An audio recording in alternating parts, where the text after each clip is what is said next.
भाइयों, भारतीय जनता पार्टी ने राजस्थान की धरती पर महाभ्रष्ट कांग्रेस के कुशासन को खत्म करने और भारतीय जनता पार्टी के सुशासन को लाने के उद्देश्य से परिवर्तन संकल्प यात्राएं शुरू की थी। 2 सितंबर से पहली यात्रा, 3 सितंबर को दूसरी यात्रा और 4 सितंबर को तीसरी यात्रा जो आज ओसिया में इनका पड़ाव है, और 5 सितंबर को चौथी यात्रा प्रारंभ हुई थी।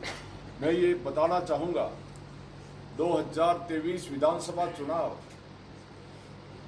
इसके पूर्व भारतीय जनता पार्टी ने सभी विधानसभाओं में 200 रथ भेजकर जन आक्रोश यात्राएं चलाई थी। आप सब लोगों के संज्ञान में है, जनता भली भांति जानती है कि उसका उद्देश्य मात्र एक ही था कि जन जन तक हमारा कार्यकर्ता, हमारा नेता पहुंचे।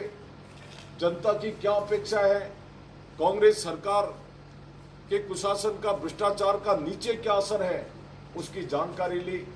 हमने एक पेटिका रखी थी शिकायत की।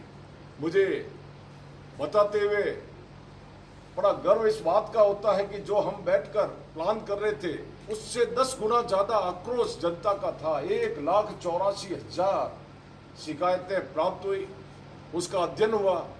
फिर हमारी प्रदेश टीम ने विचार किया कि अब एक यात्रा से काम नहीं चलेगा। हमेशा राजस्थान में भाजपा एक यात्रा लेके चलती थी, इस बार उसका स्वरूप भी बदला गया, उसका रूट भी बदला गया। हमने 4 स्थानों पर पूर्व, पश्चिम, उत्तर, दक्षिण, चारों दिशाओं से इस महाभ्रष्ट कांग्रेस सरकार पर आक्रमण किया। ये जनता का आदेश था, जन आकांक्षा थी, उसको लेकर हम मैदान में आए। आज मैं पूर्णतः गर्व के साथ और जिम्मेवारी के साथ बता रहा हूं कि ये जो रथ, हमारा विजय रथ चला था, वो रथ 4 सितंबर को शुरू हुआ। 51 विधानसभाओं में इस रथ को चलना था। 2561 किलोमीटर की हमारी यात्रा थी। आज 15 दिन पूर्ण हो गए, 16वां दिन शुरू है। 51 में से मात्र 9 विधानसभाएं शेष बची है। सर्वत्र हमारे विजय रथ होकर के आया है, घूम के आया है। आपने देखा होगा जी, हमने नहीं सोचा था कि इतना बड़ा जन समर्थन मिलेगा, इतना बड़ा जन समर्थन मिलेगा। अरे कहीं कहीं तो हमारी माँ, बहनें, बेटियां रथ की पूजा कर रहे हैं, कलश लेके आ रहे हैं। इस प्रकार का दृश्य देखा। बुलडोजर पर खड़े रह के पुष्प वर्षा भी हो रही है। जनता का आक्रोशित जनता थी और आके कहा, ये कांग्रेस सरकार, भ्रष्ट कांग्रेस सरकार से हम बहुत दुखी है जी। बहनें दुखी, महिलाएं दुखी, युवा दुखी, किसान दुखी, सब जाति बरादरी के 36 कौम के लोग इस हमारी यात्रा के अंदर शरीक हुए। भारतीय जनता पार्टी को जबरदस्त आशीर्वाद दिया। भाइयों, इस कांग्रेस का नाम लेते ही हमें तो शर्म आती है। कैसा कुशासन हुआ जी, एक धोखा देकर, जनता के साथ छलावा करके, झूठे वादे करके, एक गांव का गरीब किसान को और उस युवा को, जो देश की भावी जो निर्माता है, उनके साथ धोखा किया और कह दिया हम किसान को कर्जा माफ कर देंगे। युवा को कहा बैंकों में खाते खोलो, 3500 रुपये हर महीने आपके खाते के अंदर आएंगे। सब कुछ ये भुलावा था, एक तरह से सपना था। धीरे धीरे 4.5 साल निकलने के बाद पता लगा, चेतन हुए, और मैं देख रहा हूं कि सब जगह चारों तरफ आप देखिए हाहाकार है। कानून व्यवस्था नाम की कोई चीज नहीं है। और अगर भ्रष्टाचार की बात करूंगा तो मैं आपको बताना चाहूंगा कि राजस्थान के अंदर अधिकारी, बड़े बड़े अधिकारी, राजस्थान के बड़े बड़े नेता और नीचे से लेकर ऊपर तक, जब हमने सर्वे कराया तो पता लगा कि वो बोलते हैं साहब कि हम पैसे दे के आए हैं तो वसूली तो करेंगे। हाल ही में बाबूलाल कटारा जी का देखिए, 1,75,00,000 रुपये रिश्वत लेके पकड़े गए। और चूंकि ऊपर पैसे दे के आया था, कनेक्शन ऊपर से था, इस पर कोई कार्रवाई नहीं होती तो ईडी को एंट्री करनी पड़ी। अब बच नहीं सकता, एक भी भ्रष्टाचारी बच नहीं सकता। ये काम आपने अभी देखा होगा। अरे और तो और, आजाद भारत में पहली बार सचिवालय के अंदर सोना मिलता है। अरे भैया, सचिवालय के अंदर तो वो कागजात रहते हैं जो राजस्थान के भाग्य का निर्धारण करते हैं। उसके स्थान पर सोना उसके स्थान पर बड़े बड़े 1000-2000 के नोटों की गड्डियां। ऐसा परिदृश्य मैं सोचता हूं आजाद भारत में किसी देश के अंदर, किसी प्रांत के अंदर नहीं हुआ। ऐसा राजस्थान की धरती पर कांग्रेस की गहलोत सरकार के अंदर दृश्य हुआ। भ्रष्टाचार तो मुंह बोल ही रहा है। दूसरी तरफ हमारी मां बहनों की अगर हम स्थिति देखें, और जिस देश का जिसको कहते हैं भावी और प्रधानमंत्री होगा, मैं था पार्लियामेंट के अंदर, राहुल जी आंखें टमटमा के क्या बात कर गए, महिलाओं का अपमान उन्होंने किया, और उसी का अनुसरण असेंबली, राजस्थान की असेंबली में मिस्टर धारीवाल ने किया, अशोक गहलोत जी की उपस्थिति में किया। सीपी जोशी सभापति बैठे थे, शर्मसार हो गया हमारा सदन उस दिन कि जिस समय एक प्रश्न हमारे राठौर साहब ने पूछा कि राजस्थान में दुराचार के मामले में और रेप के मामले में, महिला का अपमान करने के मामले में राजस्थान दुनिया में नंबर 1 है कि नहीं? मंत्री जी जवाब दो। मंत्री जी क्या जवाब देते हैं जी, क्या जवाब देते हैं? बोले नहीं है, वो जनता नहीं बोली है, वो अपने मित्र की तरफ आंखें टमटमा के हंस के बोलते हैं कि हाँ है तो सही प्रदेश नंबर 1, लेकिन क्या करें, ये मर्दों का प्रदेश है। अरे मेरी माँ बहन की देखिए, देश ने दुनिया ने उसको उस दिन का दृश्य देखा था, क्लिप पड़ी हमारे पास, हम सब के सामने बताना चाहते हैं आपके माध्यम से। इस प्रकार की जहां पर शक्ति की पूजा होती है, नारी का अपमान करने का दुस्साहस जिन्होंने किया है, ऐसा पाप किया है, उसको जनता सजा देगी। और महिलाएं सुरक्षित नहीं है। आपकी अपनी विधायिका, उन्होंने सदन में कहा है, वो रिकॉर्ड पर है, वो खुद कह रही है कांग्रेस की है, और कह रही है कि मैं भी सुरक्षित नहीं हूं। आप कल्पना करो कि हमारी बहनें बेटियां घर में सुरक्षित नहीं, गुंडे कभी आपके कुछ भी कर जाए, बाजार में सुरक्षित नहीं, स्कूल जाए तो हमारी बच्चियां सुरक्षित नहीं, किसी काम से हॉस्पिटल चले जाए तो वहां भी दरिंदे बैठे, वहां सुरक्षित नहीं, कोर्ट ने नारी निकेतन में भेज दिया तो वहां भी दुराचार के आए दिन किस्से होते हैं, वहां सुरक्षित नहीं, बीमार हो गई एम्बुलेंस में जा रही तो उसके साथ दुराचार होती नहीं। ये क्या हो गया है? क्या है राजस्थान? क्या हमने इसके लिए तो सरकार चुनी थी? तो मैं कहना चाहूंगा भाइयों, महिलाओं के साथ, महिलाओं को न्याय दिलाने के संकल्प के साथ में एक तरफ नरेंद्र भाई मोदी महिलाओं के लिए जबरदस्त योजनाएं लेके आ रहे हैं। हमारी प्रथम नागरिक देश की राष्ट्रपति महिला है। मैं ये कहना चाहूंगा कि ये सारी बातें देखकर हमारी महिला बहन बेटियां सारी की सारी परेशान है, लेकिन अंदर के अंदर इंतजार कर रही है। वो दुर्गा है, वो डरने वाली नहीं है, वो मौका ढूंढ रही है। वोट की चोट ऐसी पड़ेगी कि कांग्रेस को मुंह की खानी पड़ेगी, जबरदस्त हार होगी। अगर हम युवाओं की बात करेंगे भाइयों, बेरोजगारी भत्ता देने का वादा किया कि नहीं? अरे बेचारों ने बैंकों में खाते खुला दिए, 1000 500 रुपये देके, एक भी व्यक्ति को कोई बेरोजगारी भत्ता नहीं दी गया। दूसरा और ये हुआ कि भ्रष्टाचार की गोद चढ़ गया आरपीएससी। 17 पेपर लीक हुए, एक भी गांव ढाणी, किसी गांव में आप यहाँ मैं पूछूंगा जाके कहेंगे गांव मैंने, मेरे बच्चे ने पेपर दिया, मेरे भाई ने दिया, मैंने खुद ने दिया। और एक एक स्थान पर 50-50, 100-100 थानेदार बन जाते हैं, पेपर बिक जाते हैं। और मिली भक्ति सब नेताओं की आज मेरा खुला चैलेंज है कि सारे के सारे ये भ्रष्ट जो नेता है, ऐसे इन्होंने भ्रष्ट अधिकारी लगा के रखे हैं। थानों में भी सुनवाई इसलिए नहीं होती कि सारे थाने बिके हैं, सबका कीमत फिक्स है जी, एक एक थाने की कीमत फिक्स है। वो कहते हैं मैं तो सिफारिश से आया हूं ना। ऐसे हालात, ना अकल्पनीय हालात, सोच नहीं सकते ऐसे हालात और राजस्थान की धरती पर हुए भाइयों। अब मैं बताना चाहूंगा आपको कि किसानों के बारे में, किसानों ने अब जब विश्वास कर लिया, बड़ा बड़ा होता है जी किसान, एक भरोसा कर लिया कि चलो मेरा कर्ज है, कम से कम मेरी जमीन बच जाएगी, मेरी इज्जत बच जाएगी मेरी, और माफ हो जाएगा, इस चक्कर में आके वोट तो दे दिए। अब साहब वो तो माफ करना तो बहुत दूर की बात है, कोई कर्ज माफी नहीं हुई और उल्टा किसानों को परेशान किया गया, किसानों की जमीनें नीलाम कर दी गई, कुड़क कर दी गई। और 19% किसानों ने, मैं टोटल जो किसान है उसका, उन्होंने आत्मदाह किया। ये स्थिति हमारे किसान की हुई। और दूसरी तरफ मार कांग्रेस ने कैसी लगाई थी, जिन्होंने वादा किया था, आज मैन्युफैक्चर तो आप लोगों के पास होगा, हमने भी पढ़ा है, वादा किया कि हम विद्युत दरें नहीं बढ़ाएंगे, 18 बार विद्युत दरें बढ़ा दी। जब हमारी सरकार में 5 रुपये 90 पैसे यूनिट थी, 11 रुपये 80 पैसे या 90 पैसे ऐसी यूनिट की बिजली की दर कर दी।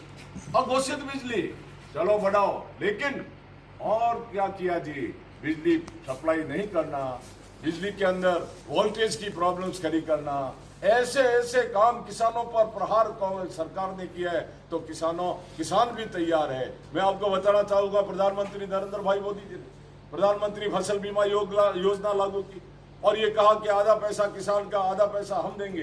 किसानों के चूंकि क्रेडिट कार्ड है, पैसा बैंक काट देती है, यहाँ की लोकल सोसाइटियों का काम है, कोऑपरेटिव बैंकों का काम है, वो सीधी गवर्नमेंट राजस्थान सरकार से होती है।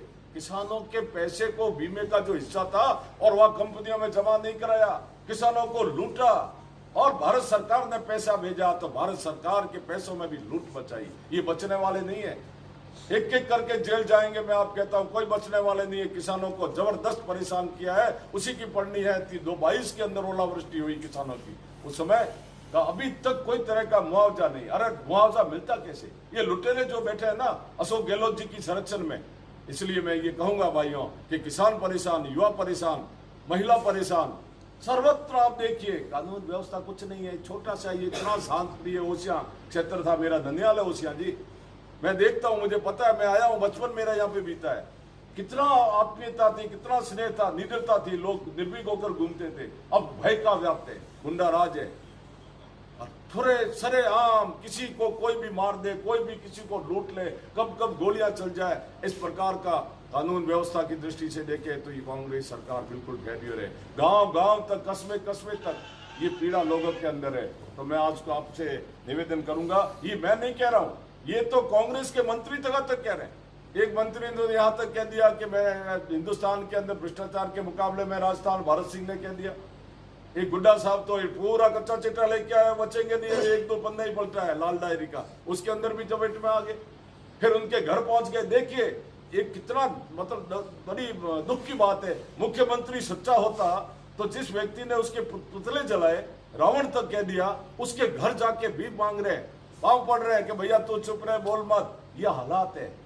यानी इस सरकार को बदलना बहुत बहुत जरूरी है। भारतीय जनता पार्टी संकल्प के साथ में और मैदान में आई है। भाजपा ने यह तय किया है परिवर्तन संकल्प यात्रा के माध्यम से कि हम बिल्कुल गांव गांव तक जा रहे हैं, बता रहे हैं किसानों को। नरेंद्र भाई मोदी जी ने कितना बड़ा तोहफा इस देश को अभी दिया है जी, विश्वकर्मा जयंती के उपलक्ष्य में। आप आश्चर्य करोगे, कोई सोच नहीं सकता कि एक गांव के अंदर बैठा हुआ, चाहे लोहार है, चाहे सुतार है, चाहे बार्बर है, नारी है, चाहे माला बनाने वाला है, चाहे झोपड़ी वो क्या बोलते हैं छपड़ियां बनाने वाला है, सब कुछ छोटे से छोटे कामगार जो हमारा पहले अपनी अर्थव्यवस्था गांव की थी, उनको प्रोत्साहित करने के लिए अभी हाल ही में 17 तारीख को बहुत बड़ा 13,000 करोड़ रुपये का तोहफा दिया। ये कहा कि नो गारंटी, कोई गारंटी नहीं, प्रधानमंत्री की गारंटी, आपको लोन मिलेगा, आप हुनर कीजिए, आपका सामान बना हुआ हम स्वयं खरीदेंगे और आगे जाके बढ़ेंगे।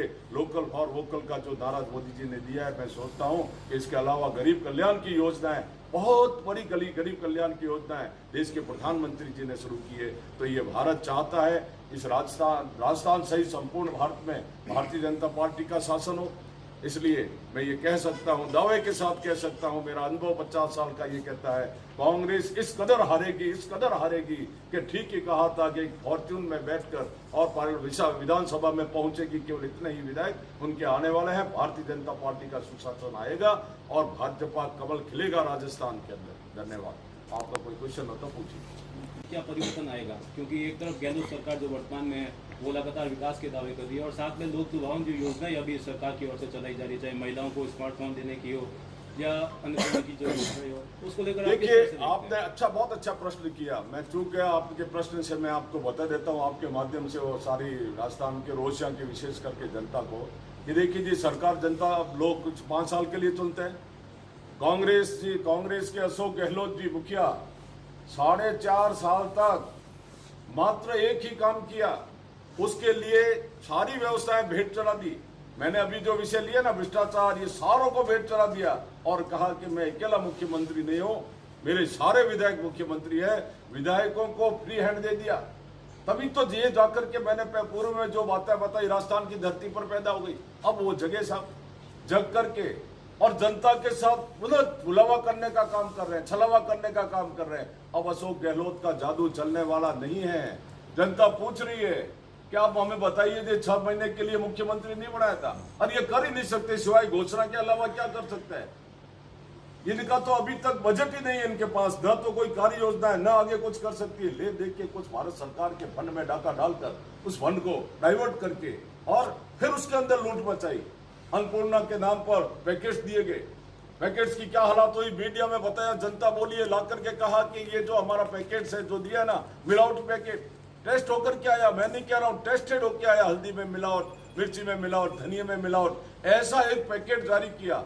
और तो और भ्रष्टाचार भी एंट्री कर गया इस योजना में कि जिसकी कीमत जो थी उससे 30-35 गुना ज्यादा बढ़ाकर और उस पैकेट्स को उस कंपनी से खरीदा गया, जिस कंपनी का कोई अनुभव नहीं, कोई नॉलेज नहीं, उसको लाकर उससे खरीदा। मोबाइल की तो बात करेंगे भाइयों, आपने देखा होगा मोबाइल खोल करके ये कहती है कि फ्री में है इसलिए ले रहे हैं, एक आध जगह तो मोबाइल विस्फोट भी हुए। ऐसी फर्जी कंपनियों के पुराने मोबाइल्स ला करके लोग लुभावनी बातें कर रही है। जनता इस बुलावे में आने वाली नहीं है, जनता मुंह तोड़ जवाब देगी। ये सरे आम जन बोल रहा है हमारी यात्रा के बीच।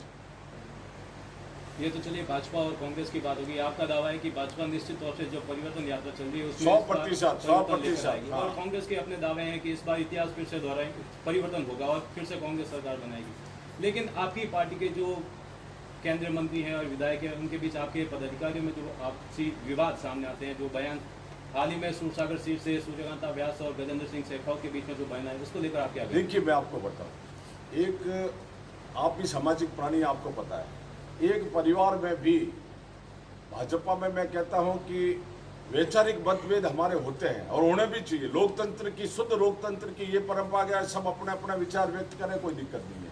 भारतीय जनता पार्टी वो पार्टी है जिसके अंदर वैचारिक मतभेद होने के बावजूद भी हम बैठकर एक साथ जब तय कर लेते हैं, जो निर्णय होता है 100% उसकी मान्यता होती है, सब उसको मानते हैं। जब एक परिवार में भी होता है तो ऐसे कैसे? हमारी तो बहुत बड़ी दुनिया की नंबर 1 पार्टी है जी।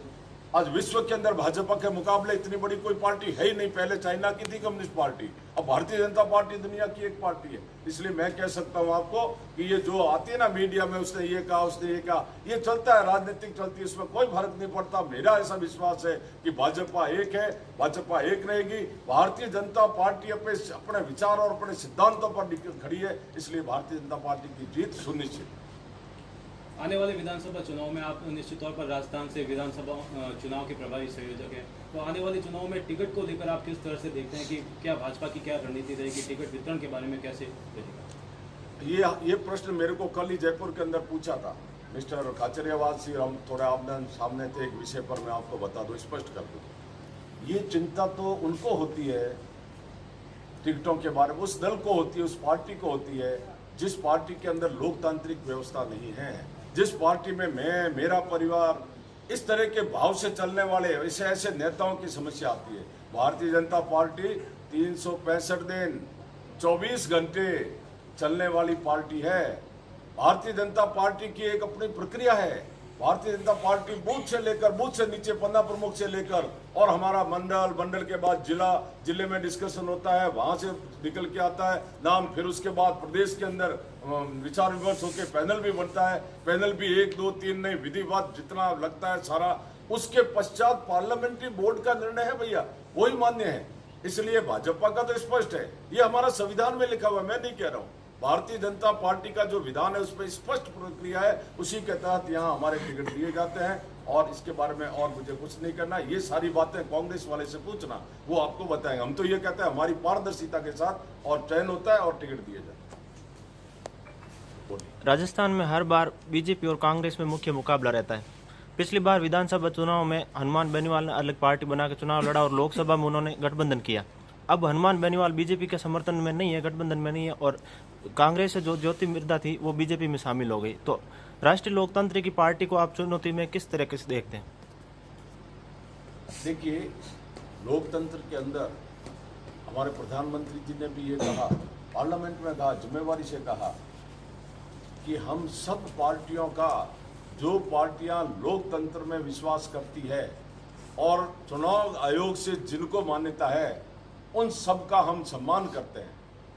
वही हमारी पार्टी की लाइन है।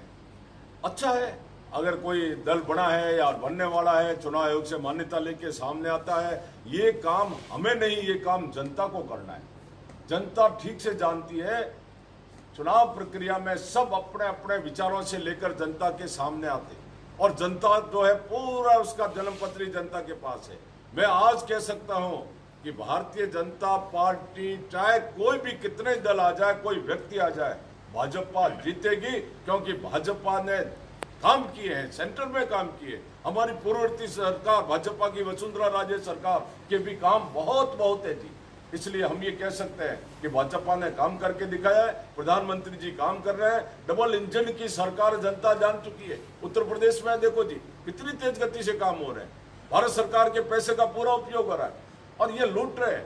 और मैं कह सकता हूं कई लोग जाएंगे जेल, सेंटर के ना नेता जैसे आपके बैठे हैं कि जमानत लेकर और जेल के बाहर ही खड़े हैं, जाने वाले हैं, वो कोर्ट कार्रवाई करेगी उन पर। तो राजस्थान के नेता भी और बच नहीं सकते, भ्रष्ट अधिकारी भी बच नहीं सकते। इसलिए हम कह सकते हैं कि जनता का हमें विश्वास है, जनता हमें पूर्ण स्पष्ट बहुमत देगी। एक छोटा सा सवाल सर, इस बार राजस्थान का मुख्यमंत्री का चेहरा कौन सा होगा? देखिए, भारतीय जनता पार्टी में शुरू से कहा है कि कमल ही हमारा सर्वश्रेष्ठ है। चुनाव के पहले मुझे कई बार कहते हैं साहब आपके यहाँ इतने प्रत्याशी है, मुझे प्रसन्नता होती है और मैं कहता हूं उनको कि आप राजनीतिक क्षेत्र में हम आए हैं, तो राजनीतिक क्षेत्र में कौन किस लिए आते हैं? कोई देखे मैं सरपंच बनूं, कोई देखे पार्टी का पदाधिकारी हूं, कोई देखे मैं पंचायत समिति में कोई प्रधान, कोई सांसद, इसलिए आते हैं ना। इसलिए कितने प्रत्याशी हो, सबका स्वागत है, अभिनंदन है, बिल्कुल ठीक है। लेकिन हम सब जानते हैं भाजपा क्या है सिंबल? कमल। जिसके हाथ में कमल है वो ही हमारा सब कुछ है और हम सब मिलकर उसकी पूजा करते हैं, उसको जीताते हैं। नंबर 1। नंबर 2, सारे कमल जीतने के बाद पार्लियामेंट हमारा जो विधायकगण बैठ के विचार करके ही तय होता है। उसके बाद पार्लियामेंट्री बोर्ड का निर्णय होता है या उनका प्रतिनिधि यहाँ रहता है और उसके बाद में और मुख्यमंत्री का चेहरा या मुख्यमंत्री कौन हो। आपने देखा ना हाल ही में गुजरात में हुआ, हाल ही में जहाँ 2-2, 3-3 स्टेट्स में हुआ, ठीक इसी प्रकार यहाँ भी प्रक्रिया चले। धन्यवाद।